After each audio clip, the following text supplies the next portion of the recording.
How to fix creator font not showing up on TikTok. Hi guys, welcome to our channel. Let's get started. First, you want to open the TikTok app on your device. Now, to apply for creator font, you have to be over the age of 18 and located within an eligible region. Apply within the TikTok app by opening your account settings and selecting creator account/pro account, and then go to TikTok creator fund. Now, if this option is not showing up on TikTok and you meet all the eligibility criteria, then I'm going to show you how you can fix this issue. For this, tap on the profile icon at the bottom of your screen, then tap on the three lines at the top right corner of your screen, then tap on settings and privacy. Now you want to scroll down and tap on report a problem. Then from all of these topics, select creator tools. Now from all of these options, you want to tap on other.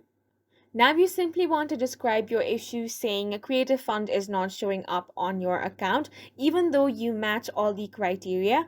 Then you want to attach the screenshots as well and then tap on the submit button. After this, TikTok team will help you to fix this issue, and that's it for this video. We hope you guys found it helpful. Please make sure to hit the like button and subscribe for more helpful tutorials.